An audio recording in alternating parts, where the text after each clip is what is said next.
আজকের আলোচনা এটাই। আগের আচরণের নেকি যত ভারী, ইবাদতের জগতে এমন কোন নেকি নাই যেটা তত ভারী। সবচেয়ে বেশি ভারী, নামাজের চেয়ে বেশি ভারী, হজের চেয়ে বেশি ভারী, দানের চেয়ে বেশি ভারী, সিয়াম রোজার চেয়ে বেশি ভারী, কোরআন তেলাওয়াতের চেয়ে বেশি ভারী। আর যখন শব্দ উল্লেখ করব তখন আপনি দেখবেন যে অবাক শব্দ ব্যবহার করেছেন আল্লাহর নবী। আগে একটা হাদিস বলি, তারপর ধারাবাহিক আয়াতে যাব, তারপর আবার হাদিসে ফিরে আসবো। তো আবু দারদা রাদিয়াল্লাহু তাআলা আনহু বলেন, রাসূল সাল্লাল্লাহু আলাইহি সাল্লাম বলেছেন, ইন্না আসকালা শাইইন ইদাউ ফি মিজানিল মুমিন ইয়াউমাল কিয়ামা খুলুকুন হাসান। বিচারের মাঠে মুমিন পুরুষ নারীর নেকির পাল্লায় সবচেয়ে যেটা ভারী নেকি রাখা হবে সেটা হলো ভালো আচরণ। সবচেয়ে ভারী। ওখানে একটা শব্দ ব্যবহার করা আছে ইসিম তাবজিল। তো ইসিম তাবজিল তো আর আপনাকে আমি বুঝাতে পারবো না, যারা কমি মাদ্রাসা বা আলিয়া মাদ্রাসায় পড়েছে তারা একটু কিছু বুঝবে। মানে সবচেয়ে ভারী, ইন্না আসকালা শাইইন, বস্তুর সবচেয়ে ভারী যেটা নেকি মুমিন পুরুষ নারীর নেকির পাল্লায় রাখা হবে সেটা হলো ভালো চাল চলনের নেকি। এইখানে একটা কথা বলে রাখি, জীবনে আজ থেকে মিডিয়ায় যারা আছেন, মিডিয়ার কথা যারা সময়ের গতিতে অবগত হবেন, দেশ বিদেশের সকল দিনী ভাই বোনকে অনুরোধ জানাচ্ছি, ক্ষমতা দেখিয়ে, দাপট দেখিয়ে, দলীয় দাপট দেখিয়ে 5 মিনিট বেঁচে থাকার চেষ্টা করিয়েন না। ফেরাউন ডুবে গেছে। আর আপনাদের নেত্রীর বয়স ছিল মাত্র 45 মিনিট। কাজেই ক্ষমতা দেখিয়ে কিছু করতে চাইেন না, ক্ষমতা বিলীন হয়ে যাবে। অযথা ভুল, কাকে দাপট দেখালেন, কাকে ধমক দিলেন, কাকে জেলে দিলেন, কাকে হাজতে দিলেন, তারপর সময় শেষ।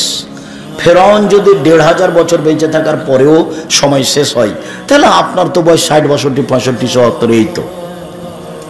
এ নিয়ে খামাখা এত কিছু কেন? নরম হক, হালাল রুজি উপার্জন করেন। এটা তো চাঁপাই নবাবগঞ্জ, এটা তো আর বলতে পারি না আমি যে এটা রংপুর, দিনাজপুর, লালমনিরহাট, টেনফামারী, কুড়িগ্রাম, পঞ্চগড়, ঠাকুরগাঁ, গাইবান্ধা, জয়পুরহাট, বগুড়া, ওদের দুইটা স্বভাব ভালো নয়। কি? যৌতুক নেই, বেটার যৌতুক নেই। তা আমরা তো নিই না, চাঁপাই নবাবগঞ্জের মানুষ যৌতুক নেই না। আর ওদের আর একটা খারাপ স্বভাব আছে যে বোনকে জমি দেয় না। তা না না, ওরকম নয়। আমার বাপকে মাটি দিয়ে আমি আগে জমি ভাগ করেছি, তারপরে খেয়েছি। যদি জমি আমি টুকটাক চিনি, আমার ছোট ভাই চিনেই না, আজও চিনি না। আমার মা পছন্দ করতেন না যে আমরা জমি জায়গা দেখতে যাই, তো আমরা তখনও যাই না, আমার মা মরার পরেও যায় না, এখনো যায় না। আমার মা যেটা মনে করতেন সেটাই। তো আমি বলেছি যে যৌতুকের টাকা দিয়ে চাউল কিনে ভাত খেয়ে ইবাদত কবুল হবে না। বাপ বেটা ওরা ভিক্ষে করে খাবে, ওই টাকা দিয়ে চাউল কিনে ভাত খাইলে ইবাদত কবুল হবে? বাপ বেটা ভিক্ষে করে খাবে, যৌতুক নেবে কেন? সেটা খাট, খাটলা, চৌকি, বাক্স, ফার্নিচার, সাইকেল, মোটরসাইকেল, যেটাই হোক না কেন, আগামীকাল সন্ধ্যা হতে হতে খাট, খাটলা, চৌকি, বাক্স ফেরত পাঠাতে হবে, পাঠাতেই হবে। তুমি কাপুরুষের সন্তান, কাপুরুষ, তুমি ঘৃণিত পুরুষ, তুমি অপর জিনিস নেও কেন? দিন মজুরি করে খাও, দিন মজুরি করে খাও। যদি দিন মজুরি করে খেতে না পারো, মানুষের বাড়িতে কাজ করে যদি পাট দিয়ে খেতে না পারো, ভিক্ষা করে খাও। আমি ভিক্ষা করতে বলিনি, এটা অপছন্দ কাজ, জায়েজ। ভিক্ষা করা জায়েজ, অপছন্দ।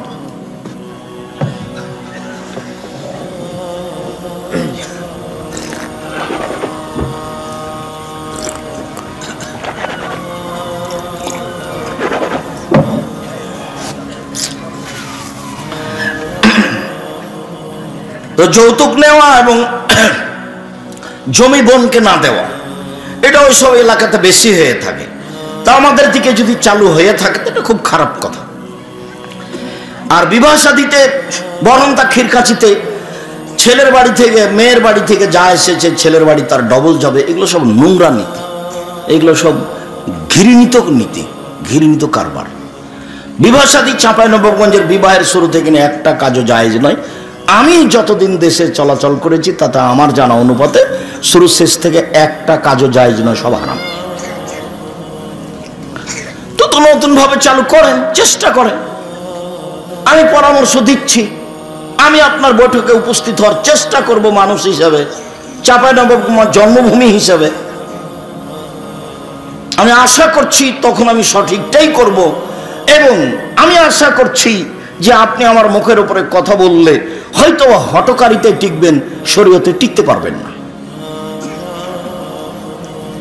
সম্মানিত দিনী ভাই বোন, সবচেয়ে ভারী নেকি এবার আয়াতে চলে যায়। দু একটা আয়াত পেশ করি। আল্লাহ তাআলা বলেন, ইদফা বিল্লাতি হিয়া আহসান ফাইদাল্লাযী বাইনাকা ওয়া বাইনা আদাওয়া কান্নাহু আলিয়্যুন হামীম। মুহাম্মদ সাল্লাল্লাহু আলাইহি সাল্লাম, আপনি যখন কথা প্রসঙ্গে কথার উত্তর দিবেন তখন ও যা বলেছে আপনি তার চেয়ে সুন্দর বলবেন। আপনি যখন শত্রু বা অন্য কারোর সাথে, যাদের সাথে আপনার লেনদেন ভালো সম্পর্ক নেই, তাদের সাথে যখন আপনি কথা বলবেন তখন ও যা বলেছে, যেভাবে বলছে, আপনার বলার ঢং, আপনার কথার ঢং, আপনার চাল চলন, আপনার গতি ওর চেয়ে সুন্দর হতে হবে। তাহলে আপনার মাঝে আর তার মাঝে যে একটা শত্রুতা রয়েছে এটা অন্তরঙ্গ বন্ধুতে পরিণত হবে।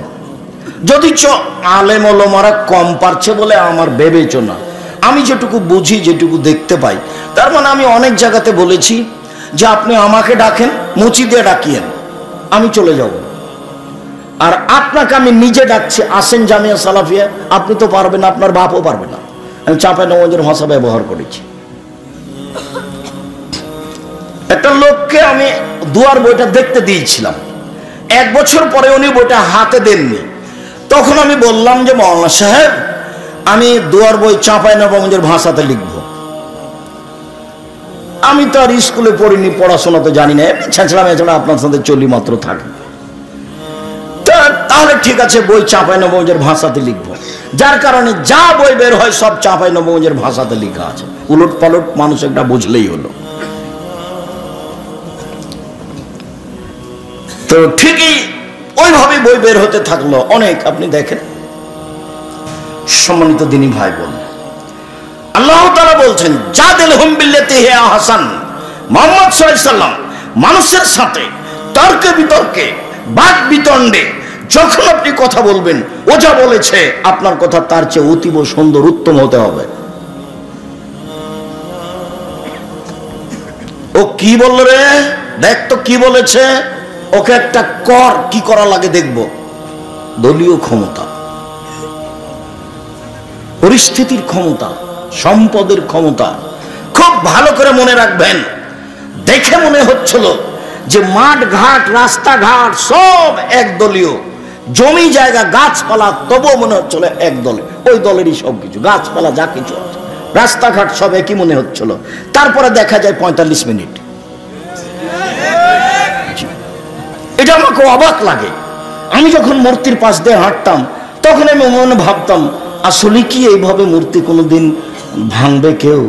কেউ যদি না ভাঙে তাহলে যেদিন ঈসা আলাইহিস সালাম আসবেন সেদিন কারো রক্ষা হবে না, কারো বাবাও ঠেকাতে পারবে না।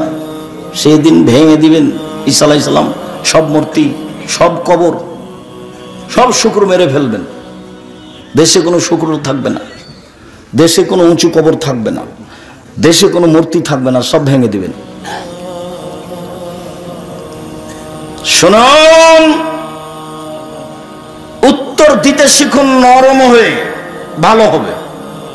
অল্প দিন বাঁচতে এসেছেন, বয়স একদিন ছিল 40, তারপরে দেখলেন 60, তারপরে দেখবেন নেই, জানাজা করছে মানুষে।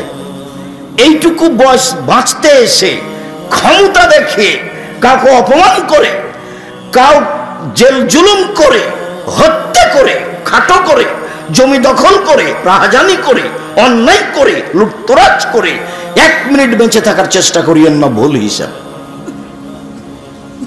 খুব সহজ সরল ভাবে বেঁচে থাকার চেষ্টা করেন। আমি অনুরোধ করেছি 4টা কাজ করবেন। 1, 5 ওয়াক্ত সালাত, 2, হালাল রুজি, 3, কোরআন তেলাওয়াত, 4, দুজন যেখানে বসে আছে সেখানে বসবেন না, যার নাম আড্ডা পিটা। আড্ডা পিটা চিরদিনের জন্য হারাম। এখন তো চাঁপাইনবাবগঞ্জের প্রায় লোকের স্বভাব খারাপ হয়ে গেছে, আর খাসলতি খারাপ। এশার সালাতের পরে ঘন্টার ঘন্টা দোকানে বসে আছে, গল্প জমাচ্ছে, জমিদারের বেটা আর বসে আছে ওখানে, আর এর ওর বদনাম আর গিবাত করছে। কয় টাকার মালিক আপনি? ওখানে বসে থাকেন কেন? কি করেন আপনি? কয় টাকা আছে আপনার? আপনার শরম হয় না কেন? আপনার হায়া হয় না কেন? আপনার লজ্জা হয় না কেন? আপনি কি দেখাতে চান? পারিবারিক কিছু অবস্থা দেখাতে চান? আসেন। অর্থ সম্পদ দেখাতে চান? আসেন। বিদ্যা দেখাতে চান? আসেন। ও তো কুকুর সিরিয়ালের কাজ। বুঝেও বুঝে না যারা, অন্তর আছে বুঝে না, দেখেও দেখে না যারা, চক্ষু আছে দেখে না, শোনেও শোনে না যারা, কান আছে শোনে না, উলায়েকা কালানাম, তারা পশু প্রাণীর মতো, তারা গরু ছাগলের মতো, তারা কুকুর সিরিয়ালের মতো, বালু মাজাল বরং তার চেয়ে খারাপ। আপনাকে যদি আমি কুকুর সিরিয়ালের চেয়ে খারাপ প্রমাণ করতে না পারি, আমি আব্দুর রাজ্জাক বিন ইউসুফ জিন্দেগিতে জন্ম হইতে বক্তব্য দেব না বলে যাচ্ছি। কি বলতে চান আপনি? আড্ডা পিটাই হারাম। একরাহুল কালামা বাদাল লিসায়ে, একরাহুন নামা কাবলা লিসায়ে। মুহাম্মদ সাল্লাল্লাহু আলাইহি ওয়াসাল্লাম ঘুমানোর পূর্বে, এশার সালাতের পূর্বে ঘুমিয়ে যাওয়া ঘৃণা করতেন। আল্লাহর নবী এশার সালাতের পূর্বে ঘুমিয়ে যাওয়া ঘৃণা করতেন। আল্লাহর নবী এশার সালাতের পরে কথা বলা ঘৃণা করতেন। আল্লাহর নবী এশার সালাতের পরে কথা বলা ঘৃণা করতেন। 10টায় ঘুমিয়ে যাবেন, এশার সালাতের পরে গিয়ে খাওয়া দাওয়ার কাজ থাকলে, না হলে আহাল পরিবার নিয়ে ঘুমিয়ে যাবেন। 10টা 3টে 5 ঘন্টা, 5 ঘন্টা ঘুমিয়ে যাবেন। ঘুম থেকে উঠে আপনি আকাশের দিকে তাকিয়ে একটু দোয়া পড়বেন। কিছুই যদি না পারেন তাহলে এটা মুখস্থ করে রাখেন, লা ইলাহা ইল্লাল্লাহু ওয়াহদাহু লা শারীকা লাহু লাহুল মুলকু ওয়া লাহুল হামদু ওয়া হুয়া আলা কুল্লি শাইইন কাদির ওয়া সুবহানাল্লাহি ওয়া আলহামদুলিল্লাহি ওয়া লা ইলাহা ইল্লাল্লাহু আকবার ওয়া লা হাওলা ওয়া লা কুওয়াতা ইল্লা বিল্লাহ রব্বিগফিরলি রব্বিগফিরলি। সুন্দর করে ওযু করেন, 2 রাকাত সালাত আদায় করেন, অতীতের সব পাপ ক্ষমা। আমি বলিনি, এই কথা মুহাম্মদ সাল্লাল্লাহু আলাইহি ওয়াসাল্লাম বলেছেন, হাদিস বুখারী মুসলিম। আবার বলেছেন যে মানিস্তাই কাজা আহলাহু ফিল্লাইলে, কে যদি নিজে জাগে স্ত্রীকে জাগায়। আচ্ছা ঠিক আছে, তোমরা ছেলেরা যাও, আমি 2-1 মিনিট দেরি করি, মনে হয় হঠাৎ করে প্রোগ্রাম করেছো তো, কবে যেন পরশুদিন না আমি বললাম। আচ্ছা ঠিক আছে, তাহলে ঠিক আছে প্রোগ্রাম করো। খালি বলতেই আছে তজিরন যে দেখো আমার কাছে সময় নেই, আমি সময় মিলাতে পারবো না, তবে একটু বাহিরে যাওয়ার প্রোগ্রাম রেখেছিলাম, তো একটু বাইরে যেতে দেরি হচ্ছে। তো বলছে ঠিক আছে তাহলে এই সোমবারে করো। তো বলছে ঠিক আছে কালকে সোমবারে করবো। তো এইভাবে হঠাৎ করে এসেছে। তো ছেলেরা আপনাদের কাছে গেলে যার কাছে সম্ভব যতটুকু 500 টাকা 200 টাকা 50 টাকা 10 টাকা দিবেন, যাতে করে তাদের কাজটা সহজ হয়। খরচ তো থাকেই, তো কোনো সারা শব্দ হবে না, আমার দিকে চেয়ে থাকবেন। সম্মানিত দিনী ভাই বোন, আমি বলছিলাম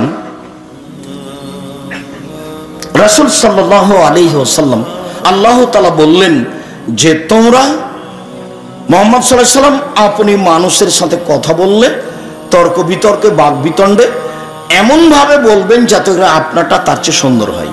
কখনো ক্ষমতা দেখিয়ে বসবাসের চেষ্টা করবেন না। 4টে জিনিস পালন করবেন, ফল ভালো হবে। 1 5 ওয়াক্ত সালাত, 2 হালাল রুজি, 3 কোরআন তেলাওয়াত। যে কোনো মূল্যে কোরআন তেলাওয়াত করবেন। বেশি না পারলে সূরা ইখলাস 3 বার পড়ে আল্লাহকে বলবেন এই যে আমি কোরআন মাজিদ আজকে পড়লাম। অন্তত 1 মিনিট 2 মিনিটে 3 বার। আর যদি পারেন তো নিয়মিত কোরআন পড়বেন, জোহরের উপরে একটু, আসরের উপরে একটু, মাগরিবের পরে একটু, এশার পরে একটু, আর না হলে ফজরের উপরে লম্বা সময়, আর না হলে রাতে। কোরআন পড়তে আপনি অভ্যাসী হন, যে কোনো মূল্যে পড়তেই হবে। কোরআন বিপক্ষে বিচারের মাঠে দাঁড়ালে টিকতে পারবেন না। আর ওই বৈঠকে যারা বলেছে যে কোরআন না বুঝলে পড়া যাবে না, ওর বাপও বুঝে না, ওকে ডেকে নিয়ে আসছেন, আমি তাকে আপনার সামনে দেখাচ্ছি। বড় বড় বিদ্বান যারা, তারা কোরআন মাজিদ কি বুঝেছেন অনেক জায়গাতে ঠিক করতে পারেননি, আল্লাহ আলাম বলে চলে গেছে। আর উনি বলবেন যে কোরআন না বুঝলে পড়তে হবে না, কোন সাহসে সে বলে? আল্লাহ নবী বলছেন, বুখারী মুসলিমের হাদিস, কেউ যদি ছেঁচড়া বেচড়া করে কোন রকমে যদি পড়ে তাহলে তার ডবল নেকি। হাদিস তো বুখারী মুসলিম। কেন আপনাকে কোরআন মাজিদ পড়া থেকে অনুৎসাহিত করবে? উৎসাহিত করতে হবে। আমরা তো মসজিদে পড়েছি, আলিফ বিতে সে জিম হেখে দাল জাল করে পড়েছি, ওইভাবে পড়বেন। মানুষ ভালো করে পড়ার চেষ্টা করুক, মানুষকে আমি চেষ্টা করতে না করিনি, কিন্তু পড়তেই পাবে না, না বুঝলে না বুঝালে। যে বলেছে সেই তো বুঝে না। 3 হলো কোরআন তেলাওয়াত। 4 আড্ডা পিটবেন না। এই কথা নিয়ে কথা এসেছিল, কোথাও আড্ডা পিটে গল্প করে সময় কাটাবেন না। এখন তো যেখানে সেখানে বাজার গড়েছে, একবারে রাত 12টা 1টা 2টা পর্যন্ত সব টিভি নিয়ে বসে আছে দোকানপাটে। এগুলো হচ্ছে নোংরামি, এগুলো হচ্ছে বেহায়, এগুলো হচ্ছে বিদ্যা না থাকার প্রমাণ, এগুলো হচ্ছে বুদ্ধি না থাকার প্রমাণ, এগুলো হচ্ছে ঘৃণিত মানুষের কাজ, এগুলো হলো নিকৃষ্ট মানুষের কাজ, এগুলো হলো বেহায়া মানুষের কাজ, এগুলো হলো বিদ্যা বুদ্ধি না থাকা মানুষের কাজ। আপনি দোকানে বসে ল্যাংটা মেয়ে দেখে চক্ষু ঠান্ডা করেন, কলিজা ঠান্ডা করেন, আর আপনাকে তিতা লাগে কথা? জি না, তিতা লাগবে কেন? আপনার স্বভাব খারাপ। চাঁপাইনবাবগঞ্জের ভাষাতে আপনার খাসলত খারাপ। সেই জন্য আপনি দোকানপাটে বসে অভ্যাসী সময় কাটান। কেন কাটাবেন? বাস হালাল উপার্জন করেন, এশার সালাত আদায় করে খেয়ে ঘুমিয়ে যাবেন, রাতখান মূল্যায়ন করবেন। রাতে উঠে বেশি না পারলে কথাটা এবার ফিরে এসেছে মাথায়, স্ত্রীকে জাগাবেন, আপনিও উঠবেন, 2 রাকাত সালাত আদায় করবেন। আল্লাহ নবী বলছেন যে কুতিবা মিনাজ যাকিরিন ওয়াজ যাকিরাত, বড় বড় পরহেজগার যারা দুনিয়াতে চলে গেছে ওদের একটা তালিকা আছে। আপনি যদি রাতে উঠে আপনার স্ত্রী সহ 2 রাকাত নামাজ পড়তে পারেন, তাহলে আপনার নামটা ওই তালিকায় লিখে দেওয়া হবে। এই কথা মুহাম্মদ সাল্লাল্লাহু আলাইহি ওয়াসাল্লাম বলেন। আমি যদি বুঝাতে না পারি আবার বলি, আল্লাহ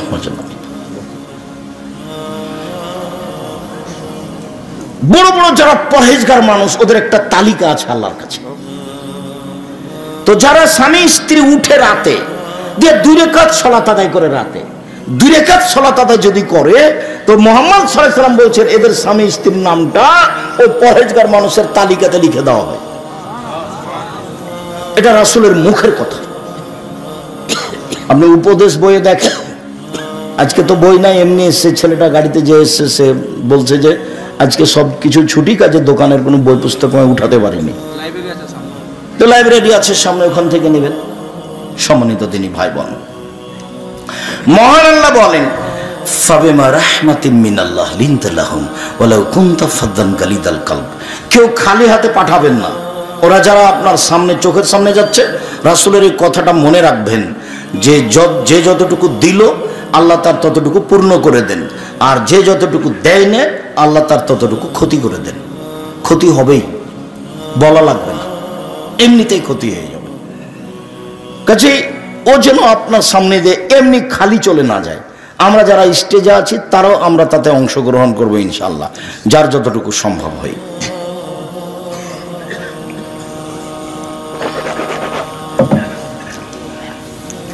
মহান আল্লাহ বলেন ফাবিমা রাহমাতিম মিনাল্লাহ লিনতা লাহুম ওয়ালাউ কুনতা ফাদ্দান গালিদাল কলব লানফাদ্দু মিন হাওলিক। মুহাম্মদ সাল্লাল্লাহু আলাইহি সাল্লাম, আল্লাহর পক্ষ থেকে আপনার উপরে বড় দয়া যে আপনার স্বভাবটা নরম, আপনার চাল চলন নরম। ওয়ালাউ কুনতা ফাদ্দান গালিদাল কলব, যদি আপনি কঠোর কর্কশ স্বভাবের মানুষ হতেন, লানফাদ্দু মিন হাওলিক, তাহলে মানুষ আপনার পাশ থেকে সরে যেত, আপনার পাশে কেউ থাকতো না। আল্লাহর এটা দয়া। তাহলে মনে রাখবেন, যার মুখ খারাপ, যে বউকে গালি দেয়, মানুষকে গালি দেয়, একটুতেই 19-20 সালে একবারে খেপে যায়, একটু সাইকেলটা গাড়ির চাকাটা আর একটা গাড়ির সাথে লেগে গেছে, তো মনে হচ্ছে মানুষও নয় কুকুরও এত এভাবে খেপে উঠবে না। অবাক কথা, তার চরিত্র বলে কোনো জিনিসই নাই, তো ভাবে খেপে যাচ্ছে। এই যারা গাড়িতে উঠে গাড়ি চালায়, যারা ওই যে টাকা আদায় করার নাম কি, কন্ডাক্টর, এরা যে আচরণ করে 2 টাকা 1 টাকার কারণে, অনেক প্যাসেঞ্জার 2 টাকা 1 টাকার কারণে যেসব আচরণ করে, এই যে ভ্যানওয়ালা, এর ভ্যানটা বাড়ির সাথে ঠেকে গেছে, এমন গালি দিল, এবারে চাঁপাইনবাবগঞ্জের ভাষাতে মন ঠান্ডা করে গালি দিল, জিভ ঠান্ডা করে দিল। একটা আর এক জায়গাতে বেঁধে গেছে তো নো দিল, মানে স্বভাবই নয় এগুলো, একেবারে স্বভাব খারাপ তার এটা প্রমাণ। একবারে মুখ বন্ধ রাখতে হবে। আল্লাহ রাসূলকে বলা হলো বাঁচার পথ কি, জাহান্নাম থেকে বাঁচবো কিভাবে, এটা জিজ্ঞাসা। জাহান্নাম থেকে বাঁচবো কিভাবে?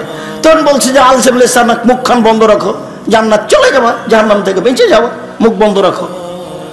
অলিয়াসা বাইতো, বাড়িতে থাকো, জরুরি প্রয়োজন ছাড়া বাইরে যাবা না, বাড়ির বাইরে যাবা না। দোকানে বসা তো বহুদূরের কথা, দোকানে বসে তো আড্ডা পিটা বহুদূরের কথা। আমি তো একাধিক দিন বলেছি, দোকানে যাবেন, আসসালামু আলাইকুম ভাই, আপনার কাছে লবণ আছে? বলে হ্যাঁ আছে। সরিষার ভালো তেল আছে? হ্যাঁ আছে। তো 250 দেন, তো 1 কেজি লবণ দেন। নেওয়া হয়েছে, টাকা দেওয়া হয়েছে, আসসালামু আলাইকুম, এই পর্যন্ত দোকানের সামনে। আপনি বসে আছেন কেন ওখানে?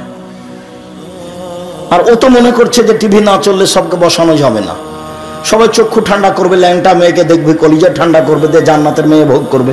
জান্নাতের মেয়ে তো অত সহজ নয়। আল্লাহ নবী বলেছেন হজেবাতিন নার বিশ্বাহ, তো হজেবাতিল জান্নাতের মেকারে। জান্নাত ঘেরা আছে নিয়ম নীতি, কষ্ট ক্লেশ ত্যাগ তিতিক্ষা দিয়ে, আর জাহান্নাম ঘেরা আছে মনের ইচ্ছা দিয়ে। মন মতো চলবে যে, নাফসানি খায়েসাত নিয়ে চলবে যে, সে জাহান্নামে যাবে। আপনি দোকানে বসবেন কেন? ওখানে তো ল্যাংটা মেয়ে আছে, ওখানে বসবেন কেন? আল্লাহ বলছেন জান্নাতের মেয়েরা এত সুন্দরী, ওরা এত সুন্দরী, ওরা এত সুন্দরী, ওদেরকে দেখে মনে হবে ঝিনুকের মধ্যে লুকানো মুক্তা।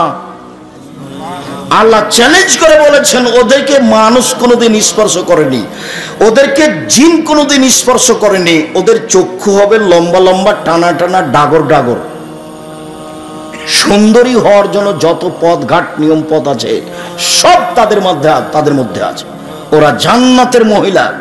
ওদেরকে ভোগ করতে হলে রাসূল সাল্লাল্লাহু আলাইহি সাল্লামের পদ্ধতিতেই জীবন কাটাতে হবে, তাহলে সহজ হবে, তাছাড়া হবে না। এগুলো করে হবে না। মহান আল্লাহ বলেন আপনি যদি কঠোর স্বভাবের হতেন, আপনার যদি স্বভাব ভালো না হতো, তাহলে মানুষ আপনার পাশ থেকে সরে যেত। শোনেন, মানুষকে মাফ করুন। মানুষ আপনাকে গালি দিয়েছে, মানুষ আপনার সাথে কিছু করেছে, বলেছে, মানুষে বলেছে ও জাদুঘর, মোহাম্মদ জাদুঘর, মোহাম্মদ জাদুকর। মানুষে বলেছে ও হলো গণক, মানুষে বলেছে ও হলো পাগল, ওকে কুকুর লাগিয়ে দে, ধুলা দে। ও বলছে 360 জন মাবুদ নয়, একজন, সপ্তম আকাশের উপরে আছে। ছি ছি ছি ছি ছি, তাকে দেশে রাখা যাবে? ওকে মার, ওকে হত্যা কর, ওকে দেশ থেকে তাড়িয়ে দে। কত যে কে কি বলছে, আপনি সবকে মাফ করে দেন। শুধু মাফ নয়, আস্তাগফির লাহুম। ওরা আপনাকে গালি দিয়ে যে পাপ করেছে, এখন আপনি আল্লাহকে বলেন, আল্লাহ ওরা আমাকে গালি দিয়ে পাপ করেছে, এটা তুমি মাফ করে দাও। আমার উপরে বিভিন্ন মন্তব্য করে পাপ করেছে, এটা মাফ করে দাও। এটা হলো সদাচরণ। প্রতিপক্ষকে ক্ষমা করতে হবে, প্রতিপক্ষের জন্য মাপ চাইতে হবে। তাহলে আমাদের দেশে একটু বুঝি, আপনার স্ত্রীর, আপনার একটা সিম গাছে সিম ধরবে, এরকম একটা সিম গাছ প্রতিবেশীর ছাগলে এসে কেটে দিয়েছে। তো আপনার স্ত্রী যেমন ভাবে গালি দেওয়ার দিয়েছে, তো এখন আপনি বাড়িতে এসে শুনলেন যে সিম গাছ কেটে দিয়েছে, আপনার স্ত্রী খুব বলেছে। তো প্রতিপক্ষ আপনার স্ত্রীর গালি সহ্য করতে না পারে মারতে এসেছে দরজা পর্যন্ত। আপনার স্ত্রী সেটা নকল করেছে আপনার সামনে। কি তোমাকে মারতে আসে আমার দরজায়? এইরকম কিছু না বলে রাত 9টার সময়তে আপনার বাড়িতে গিয়ে বলছে, ভাইজান আপনার ছাগলে আমার সিম গাছ খেয়ে নিয়েছে, কেটে দিয়েছে, সেই জন্য আমার স্ত্রী আপনাকে গালি দিয়েছে, আমি আপনার কাছে ক্ষমা চাইতে এসেছি। পারবেন?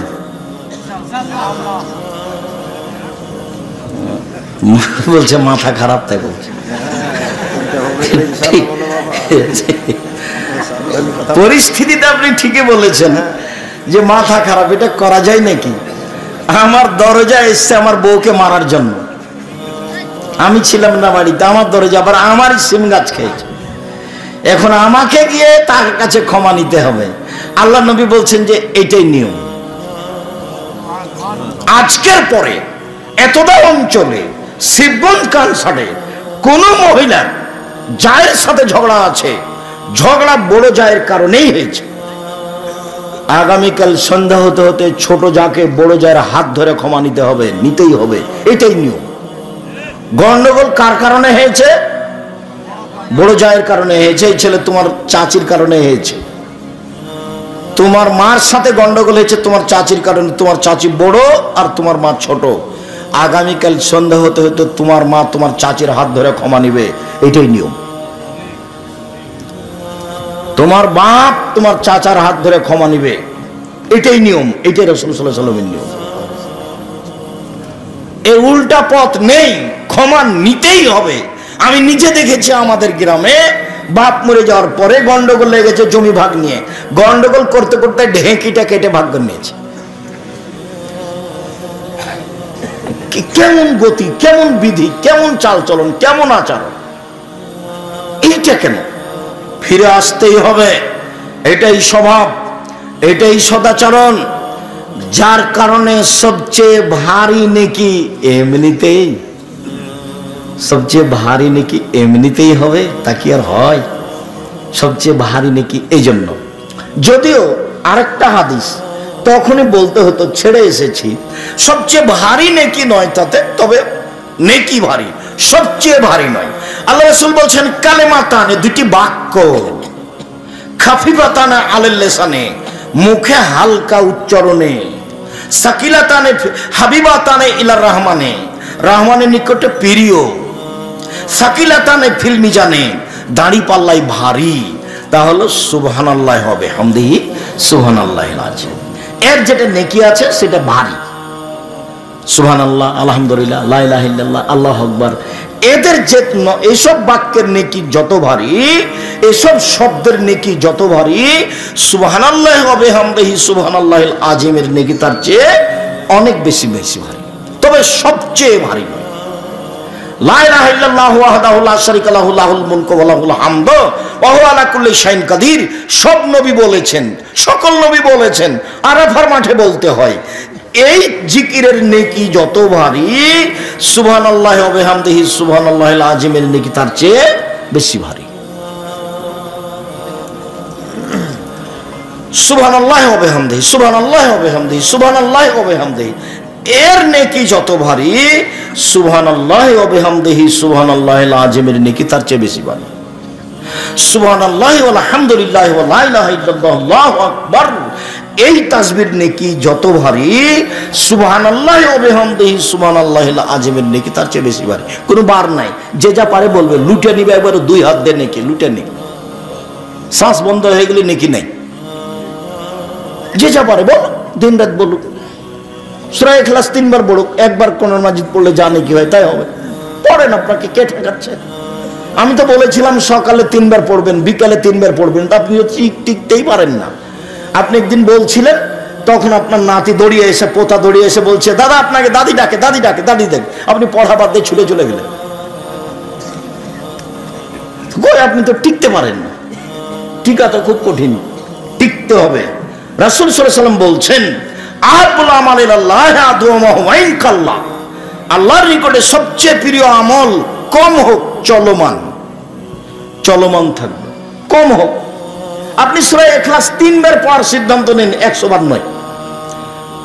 যারা বলেছে 100 বার পড়লে এত নেকি, সে মিথ্যা কথা বলেছে।